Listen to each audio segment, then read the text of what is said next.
വന്ദനാദാസ് ഓർമ്മയായിട്ട് ഇന്നേക്ക് 1 വർഷം. കോട്ടയം മുട്ടുച്ചിറ തമ്പിച്ചിറക്കാലായിലെ വീട്ടിൽ ഇന്നും കണ്ണീർ തോർന്നിട്ടില്ല.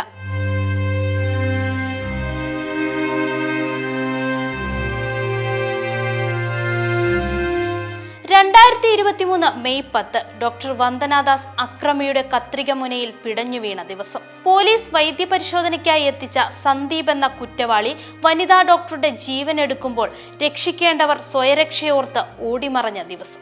ചരിത്രത്തിൽ ആദ്യമായാണ് അത്യാഹിത വിഭാഗത്തിൽ ഒരു ഡോക്ടർ കൊല്ലപ്പെടുന്ന വാർത്ത നമ്മൾ കണ്ടത്. ലോക മനസാക്ഷിയെ തന്നെ ഞെട്ടിച്ച കൊലപാതകം. ഇന്നും മനസാക്ഷിയുള്ളവരുടെ ഉള്ളുപൊള്ളിക്കുന്നു ആ ഓർമ്മകൾ. പ്രതി പൂയപ്പള്ളി സ്വദേശിയായ സ്കൂൾ അധ്യാപകൻ സന്ദീപ് 2 ദിവസം മുൻപ് കോടതിയിൽ കേസ് വിചാരണയ്ക്കെത്തി. മകളുടെ കണ്ണീർ ഓർമ്മകൾ തുളുമ്പുന്ന കോട്ടയം മുട്ടുച്ചിറ തമ്പിച്ചിറക്കാലായിൽ മോഹൻദാസും വസന്തകുമാരിയും നെഞ്ചുപൊള്ളി കാഴ്ചക്കാരായി. 2023 മെയ് 10 പുലർച്ചെ 4ഓടെയാണ് പൂയപ്പള്ളി പോലീസ് സന്ദീപിനെ കൊട്ടാരക്കര താലൂക്ക് ആശുപത്രിയിൽ എത്തിച്ചത്. കാലിലുണ്ടായിരുന്ന മുറിവിൽ മരുന്ന് വെക്കവേ ഇയാൾ പെട്ടെന്ന് അക്രമാസക്തനായി. ഒപ്പമുണ്ടായിരുന്നവരെയും ആശുപത്രി ജീവനക്കാരെയും പോലീസിനെയും സന്ദീപ് ക്രൂരമായി ആക്രമിച്ചു. പോലീസുകാരും ആശുപത്രി പോസ്റ്റിലെ ഉദ്യോഗസ്ഥരും ഉൾപ്പെടെ 5 പേർക്ക് അന്ന് പരിക്കുപറ്റി.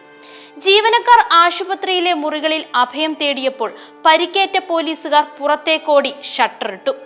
സന്ദീപിന് മുൻപിൽ അപ്രതീക്ഷിതമായാണ് ഡോക്ടർ വന്ദനാദാസ് അകപ്പെട്ടത്. അയാൾ വന്ദനയെ നിലത്ത് തള്ളിയിട്ട് സർജിക്കൽ കത്രിക കൊണ്ട് തലങ്ങും വിലങ്ങും കുത്തി.